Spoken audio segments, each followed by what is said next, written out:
asalaamaaleykum mbokki Sénégal asalaamaaleykum mbokki àddina asalaamaaleykum mbokki diaspora bi ñu ngi leen di siyaar bu baax a baax di leen dalal fii si Weruwaay TV tey nag ñu amaloon benn waxtaan boo xam ne nii tey benn jeune ambitieux ki nga xam ne nii tey mooy Bira Gueye di membre fondateur li nga xam ne nii mooy GS Motivation tey nag ñu dalaloon ko fii si biir Weruwaay laata loolu dañ koy taalal suñu micro rek mu nuyoo ak mbokk internet Weruwaay TV Bira ñu ngi lay siyaar. salaamaaleykum delloo ziar di nuyu également sénégalaises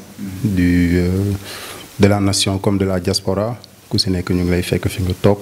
di la jox loxo avec la plus belle des manières di leen masaw di leen baalu àq ci koor gi nii ñu nekk pratiquement deseetuñu dara bientôt korité sax la ñuy wax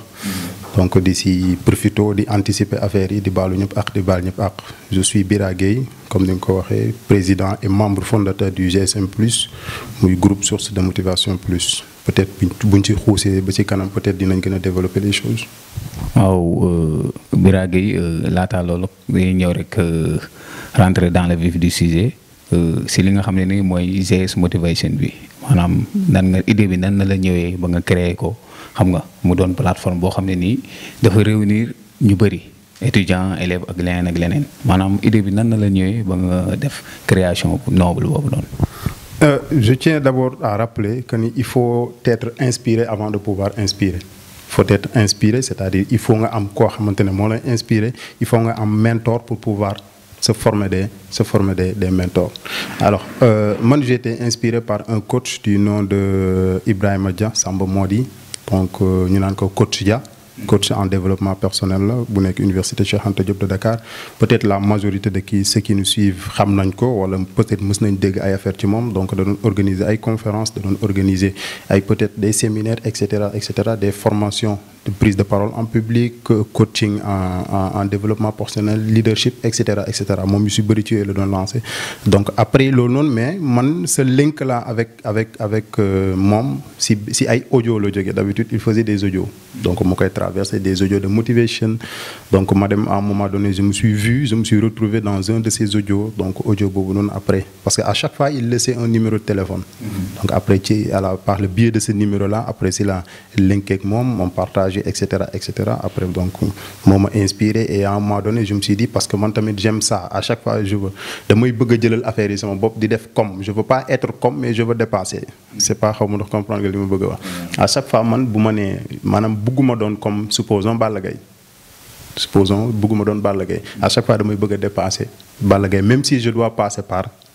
c'est pas si tu as compris donc à chaque fois moom laay faral di wax bàyyi ne booy viser objectif c'est-à-dire il faut viser loin léegi boo demee ba amoo lu lointain loolu noonu au moins war nga mën a am une majeure partie de ce dont tu avais visé c'est-à-dire il faut viser les étoiles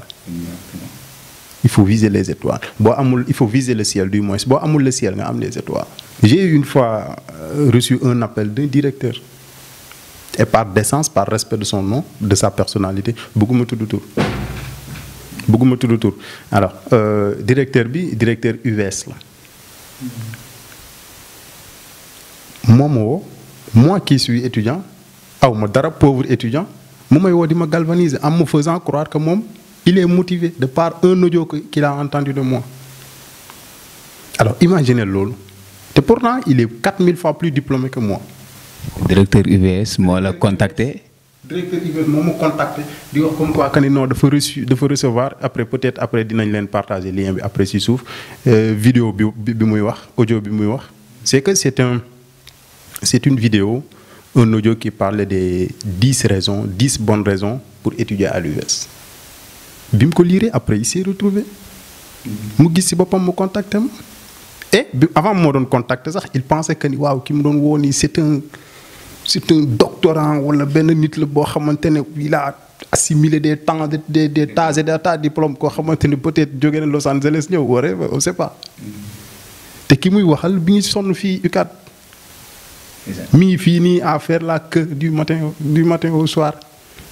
mi ngi xalaat ndekki suba et cetera en un mot j'ai l'habitude de le dire pour taquiner donc motivation de question c'est pas une question d'âge c'est pas une question tam d'accumulation de diplômes ou d'assimilation de diplômes mën nga am tant de diplômes sans pourtant pas être motivé même si la motivation maanaam la motivation c'est la base de tous tes diplômes. Mais Fatou Diop waxoon l'Afrique n'est pas pauvre, on l'appauvrit. Et l'ennemi de l'Afrique c'est l'Africain. C'est extraordinaire. L'ennemi de l'Africain c'est l'Africain si brèche boobu noonu laay duggee li nga xam ne nii tey mooy kaaw ki nga xam ne nii tey mooy Guy Marius Sagna parce que tey gis nañ ni tey demoon na ñaanin si côté négociation terre yooyu noonu ñu gis ni tey waa am na ay éléments yi nekkoon foofu noonu dañ ko agressé xotti yërëm ki nga xam ne nii tey mooy Guy Marius Sagna lan nga gisee acte boobu noonu. Alors dans un pays sérieux laa wax de acte bii nii ça paye cher dans un pays sérieux et tant d'autres actes cela ne veut pas dire que ne bii mooy le seul acte bi am na yeneen actes yu ñu weesu pire même que ça et tu vas me permettre d'ouvrir une petite perspective bu ma déggee keroog y avait je pense que la semaine précédente déggoon naa benn intervenant invité Walf mu doon def des usurpations noonu laa ko mën a tuddee ci personnage ou ci personnalité Guy Marius que ni Guy Marius du royukaay du et cetera pour ne pas citer de nom xaw ma bu ma citer turam xaw ma maa koy mooy buzz xaw ma moom mooy buzz I don't know je sais pas mais je peux pas citer de nom c'est un artiste. Walf nee na Guy Marius du royukaay kooku bu ma amoon une certaine responsabilité ci télé bi je vais le faire bouder le plateau. Parce que je peux pas me permettre yow au moment où tu es bien aisé dans ta famille toog sa gaal et cetera nga am koo xamante ni mi ngi ci mbedd mi di défendre une cause sociale li muy xeex bu sottee c'est pas à lui seul de s'en bénéficier mais aussi bénéficier. Frappe France dégage.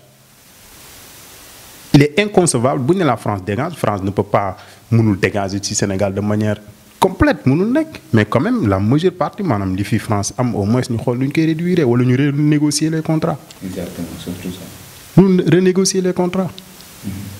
Donc l'objectif de ce mouvement là frappe loolu la léegi kooku leur leader bu nekkee ci terrain bi di xeex. Avec tout ça avec tous les sacrifices gis nga. daaw xaw ma avant xaw ma l'année précédente xaw ma am na benn kii boo xamante ne man j'avais li ma bëggoon man wala li ma yaakaaroon que ni parfois gars yi damay gis ñuy décerner ay l'homme de l'année. dès l'instant que may dégg ay rumeurs yu l'homme de l'année je vais penser que ni moom moo koy jël parce que malheureusement dans notre société surtout sénégalaise li ma la doon wax ce manque de priorité là ay l'homme de l'année ñan lañ koy jox. Homme de l'année comédien yi mais est-ce que waaw su ko. c'est ce que je te dis manque de priorité et l'homme de l'année ay comédien donc je n'ai aucune haine par rapport à ces. comédiens yi mu ñu nekk homme de l'année comédien yi dañuy seetaan wéeruwaay. non je dis pas que mënul nekk mais comédie ñoom dans leur façon de faire et cetera il y a des fonctions didactiques. Il y a des fonctions éducatives. Il y a des fonctions. ñi def théâtre xam nañ ci dara comprendre mais dama ni boo jëlee le comédien ak le travail que fait Guy Marius y a pas photo ni ko ñagee di waxee. faut comparer le comparable. En tant que étudiant nan nga gisee kaw étudiants yi nga xam ni tey ñi ngi dund lu metti fële sa Bambey lan la lay def. waaw fii moom def naa un cri de cœur la quoi maanaam si côté ñi nga xam ni tey étudiants yi dund lu metti fële sa Bambey de passage ñu am fi benn étudiant boo xam ni tey département philosophe la nekk nan nga gisee loolu noonu tey. Ça a été toujours le cas au Sénégal